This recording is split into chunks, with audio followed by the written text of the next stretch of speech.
वो निंदक नियरे राखिए वाला है क्या? हाँ, निंदक नियरे राखिए आंगन कुटी छवाए। सही है, आराम से मैया लगे ना, खुश रहो। तो आप में से उनमें से किसी को करीब तो रखा नहीं है? आपको रखा है ना करीब।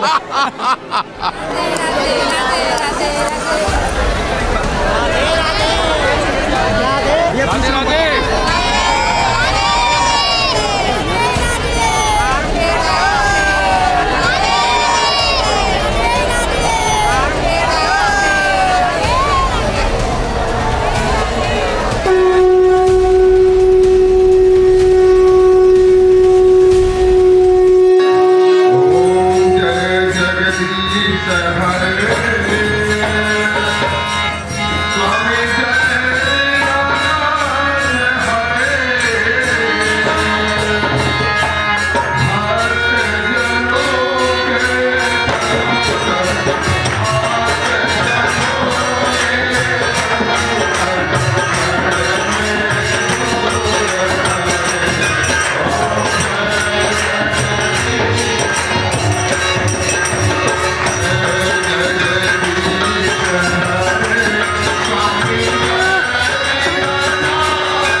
अनिरुद्धाचार्य जी जब पूजा के लिए यहाँ पहुँचते हैं तो वो अकेले नहीं होते हैं, उनकी अर्धांगिनी भी साथ में होती हैं, वो भी आज साथ हैं। उनका नाम आरती है और आज वो आरती में सम्मिलित भी थी महाराज जी के साथ। लेकिन आचार्य जी, अभी ये चर्चा भी दुनिया में हो रही है कि भगवान अस्तित्व में है भी नहीं, डज गॉड रियली एग्जिस्ट, ये चर्चा भी हो रही है। देखिए, ऐसा है कि आपने यदि ये माइक लिया है, किसी बनाने वाला कोई तो होगा। आपने चश्मा पहना है तो क्या बिना बनाए चश्मा बन गया? आपने जो कपड़े पहने हैं क्या बिना बनाए बन गए? जब बिना बनाए कपड़ा नहीं बन सकता, बिना बनाए चश्मा नहीं बन सकता, बिना बनाए ये माइक नहीं बन सकता, तो बिना बनाए ये संसार कैसे बना होगा? यदि संसार अस्तित्व में है तो बनाने वाला भी होगा। यदि चश्मा का अस्तित्व है तो बनाने वाले का अस्तित्व जरूर है। घड़े का अस्तित्व है तो कुम्हार का अस्तित्व जरूर होगा। मानते हैं आप? तो संसार का, आपका, मेरा अस्तित्व है इस धरती पर, तो मुझे और आपको बनाने वाला कोई तो है। बिना बनाए चश्मा नहीं बना तो संसार सृष्टि कैसे बन गई?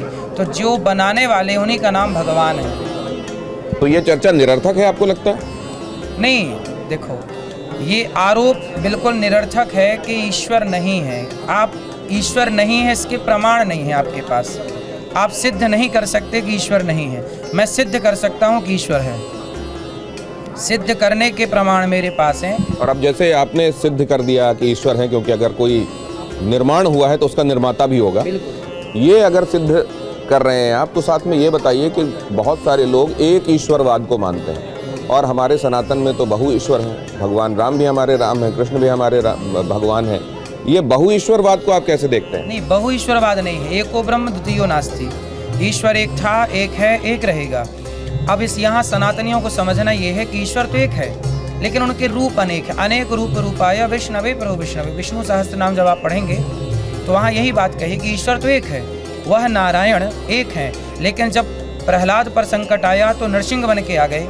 जब पृथ्वी को राक्षस से निकालना पड़ा समुद्र से तो बारह बन करके आ गए, और कभी वामन बन के आ गए, कभी धनवंतरी बन के आ गए, कभी राम कभी कृष्ण बनकर आए। तो जहाँ जिस अवतार की रूप की जरूरत पड़ी वहाँ प्रभु ने वह अवतार, वह रूप प्राप्त कर। कभी शिव बनकर आ गए, कभी देवी बनकर आ गए। तो ये जो अलग अलग भगवान के रूप हैं, इनके मानने वालों में जब वक्त वक्त पर टकराव हुआ है, ये भी आप जानते हैं कि कभी शैव और वैष्णवों में भी हो गया, शाक्तों में, वैष्णवों में भी हो गया। इसको आप कैसे देखते हैं? ये टकराव केवल अज्ञानवश है। यदि अज्ञान ना होता तो टकराव ना होता। ऐसा है ना कि आप अपनी आँख में उंगली लगाइए, हल्की सी उंगली लगाइए, तो आपको ना चंद्रमा दो दिखने लग जाएंगे। आप मुझे दो दिखने लग जाएंगे यदि मैं यहाँ उंगली लगाऊं तो इसमें आँख का दोष है कि एक को दो दिख रहा है एक पर दो दिख रहा है। ईश्वर एको ब्रह्म द्वितीयो नास्ति। ईश्वर एक है पर अज्ञान के कारण दो और तीन और चार और पाँच नजर आते हैं। तो वो लोग जो कहते हैं कि हमारा ईश्वर को मानने का तरीका सर्वश्रेष्ठ है, उसके अलावा जो भी दुनिया में दूसरे मान रहे हैं उनको तो जीने का भी अधिकार नहीं है इस धरती पर, और बल्कि उनके रक्त पिपासु वो लोग हो जाते हैं, उनको आप कैसा मानते हैं?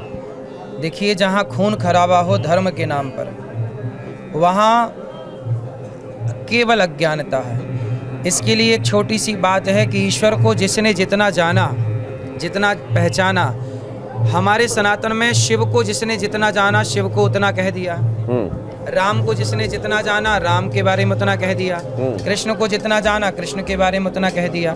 जो दावा है उस दावे के बीच में आप ये क्या मानते हैं, ईश्वर को मानने का सर्वश्रेष्ठ तरीका, ईश्वर तक पहुंचने का सर्वश्रेष्ठ तरीका हर किसी का दावा है। क्रिश्चियनिटी का अपना दावा है, इस्लाम का अपना दावा है और सनातन का अपना दावा है। किसका दावा सर्वश्रेष्ठ है और क्यों? सनातन का दावा सर्वश्रेष्ठ इसलिए है क्योंकि सनातन अहिंसा के रास्ते से चलता है। अहिंसा ही परमो धर्म है। और इस रास्ते से आगे चल के समाधान ये निकला कि राम ही केवल प्रेम प्यारा, मिलहि न रघुपति बिनु अनुरागा, किए जोग जप ज्ञान विरागा। मोहन प्रेम बिना नहीं मिलते, चाहे कर लो कोटि उपाय। तो मूल है प्रेम। यदि आपके भीतर प्रेम जाग गया भगवान के लिए तो आप पा लेंगे। तो ये अहिंसा परमो धर्म है, इसकी अगली लाइन है धर्म हिंसा तथैव च। तो धर्म हिंसा, अब वो भी जो हिंसा कर रहे हैं उसको कह देंगे हम अपने मजहब के हिसाब से हिंसा कर रहे हैं। नहीं, हिंसा करना जरूरी है, हिंसा करना भी जरूरी है।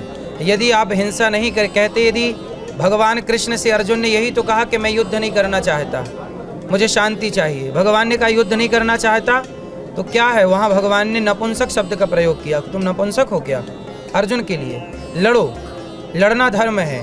तो धर्म ना कई बार जंगल में ध्यान करना धर्म हो जाता है, तो कई बार युद्ध करना धर्म हो जाता है।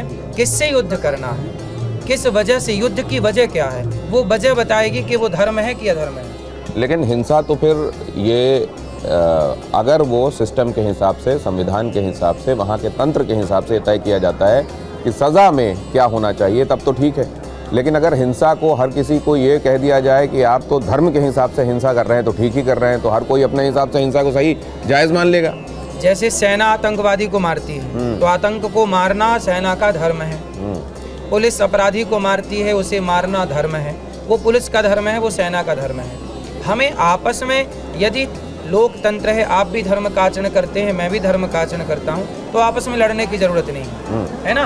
और जहाँ आपने अपना धर्म छोड़ा, भगवान श्री कृष्ण ने क्या कहा कि जब एक योद्धा से एक योद्धा लड़ता तो धर्म था, पर अभिमन्यु से 7 योद्धाओं ने युद्ध लड़ा। अब आपने धर्म की मर्यादा तोड़ दी, इसलिए गुरु द्रोणाचार्य जी को भी अधर्म से मारा गया।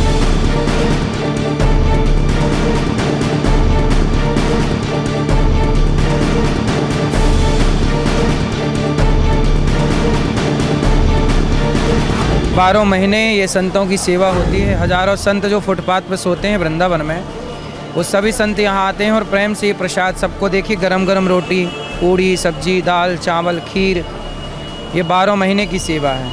संतों ने कल कहा, परसों कहा था कि स्वेटर चाहिए, तो सभी संतों को स्वेटर बांटी गई, कल बांट दी गई स्वेटर। ये संत जो पहने हैं देखिए, वो गौरी गोपाल लिखा है, ये गौरी गोपाल भगवान की कृपा से सब संतों की सेवा चलती है। ये गौरी गोपाल आश्रम से दिया है आपने? जी जी जी। डॉक्टर अनिरुद्धाचार्य जी महाराज, गौरी गोपाल आश्रम। तो ये किचन 24 घंटे चल रही होती है? हाँ, ये रसोई भगवान जी की है और ये 24 घंटे चलती है। ब्रज के लोगों की इतनी सेवा कर रहे हैं, यहाँ की साधु संतों की सेवा कर रहे हैं, वृद्धाओं की सेवा कर रहे हैं आप, लेकिन उसके बाद भी कुछ साधु संत जो यहीं से ताल्लुक़ रखते हैं कहते हैं ये ब्रज के नहीं है, बाहर के हैं और इनको चला जाना चाहिए, और आपकी कुछ बातों से भी आपत्ति लेते हैं, राधा रानी जी को लेकर टिप्पणी से भी आपत्ति लेते हैं। अब देखिए कितना दुर्भाग्य है कि पाकिस्तान में हिंदुओं से कहा जाता है कि आप बाहर के हैं, चले जाइए। बांग्लादेश में हिंदुओं को जलाया जाता है, कहा जाता है बाहर के हैं, चले जाइए। कश्मीर से कहा गया कि आप बाहर के हैं, चले जाइए। यदि उत्तर प्रदेश से, वृंदावन से हमें कहा जाएगा कि आप बाहर के हैं, तो फिर बताइए इस देश में कौन व्यक्ति कहाँ जाएगा? कितनी सुरक्षा और कितनी असुरक्षा है, ये सबके सामने है। लेकिन मुझे लगता नहीं है कि ऐसा कोई यहाँ का व्यक्ति ऐसा बोलता है कि चले जाइए। कुछ होंगे, भगवान जाने कौन होंगे, लेकिन ऐसा कोई है नहीं जो कहता हो कि आप चले जाइए। कुछ हो भी सकते हैं, आप यदि कह रहे हैं तो शायद आपने सुना हो। मैं एक बात और जानना चाहता हूँ, एक आदमी के जीवन के बहुत सारे पहलू होते हैं। आपको भी लगता है कि समाज अक्सर उन पहलुओं पर ज़्यादा ध्यान देता है, जोर देता है, जो असल में उतने ध्यान दिए जाने वाले नहीं होने चाहिए? देखिए, खांस भी दें, छींक भी दें तो लोग ध्यान देते हैं। और दुनिया में अभी बांग्लादेश में हिंदुओं को जिंदा जला दिया गया एक बालक को, उसके खिलाफ किसी के अंदर आक्रोश भी नहीं देखा गया। जो हमारे खिलाफ आक्रोश रखते हैं, जब हिंदू जला दिए जाते हैं, राम के पोस्टर जला दिए जाते हैं, तब उनके मन में गुस्सा नहीं आता। लेकिन अनिरुद्धाचार्य यदि वृद्धमाओं की सेवा और यहाँ की सेवा करता है तो कुछ लोगों को कष्ट होता है। अब आपने बांग्लादेश का जिक्र छेड़ा ही है, तो मैं ये जानना चाहता हूँ कि बांग्लादेश में हिंदुओं पर होने वाले अत्याचार को लेकर भारत का जो स्टैंड होना चाहिए या नहीं होना चाहिए या तटस्थ होना चाहिए, उसको आप कैसे देखते हैं और आप कितने संतुष्ट हैं भारत की अभी तक की पोजीशन से?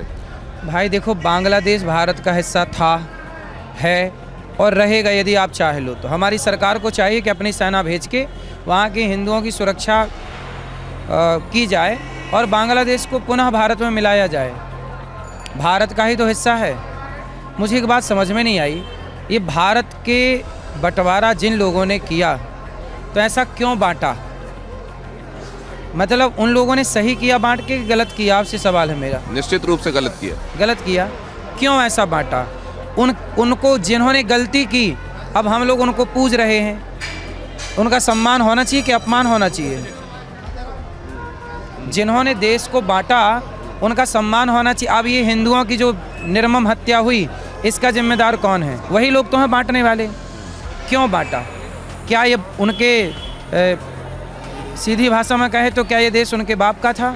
अपनी ज़मीन बांटते, अपना घर बांटते, अपनी जायदाद बांटते, भारत माता को क्यों बांट दिया? वो बांटा तो ऐसा बांटा कि आज तक उसका रोना भारत रो रहा है, हिंदू रो रहा है।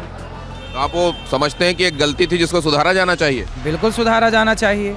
वापस उन हिस्सों को एक किया जाना चाहिए? बिल्कुल एक ही करना चाहिए और ठीक ठीक से करना चाहिए। सैकड़ों हजारों संत सेवा आ रही है, संत सेवा कर रहे हैं, बहुत अच्छे संत हैं। गौरी गोपाल हर दिन क्षेत्र चल रहा है। वो जो यहाँ के ही कुछ साधु संत हैं, कहते हैं इनको बाहर से आए, इनको चला जाना चाहिए। इनका ही संत वृंदावन में नहीं है, बहुत महान संत हैं जी। गौरी गोपाल ब्रह्मेश संत सेवा कर रहे हैं, इनकी जय जयकाल होए और भक्तों की जय जयकाल होए और वृंदावन की जय जय होए और बिहारी जी की जय होए। ऐसे भक्तगण हमारे वृंदावन में आवे तो हम संतों का उद्धार होवे। राधे राधे।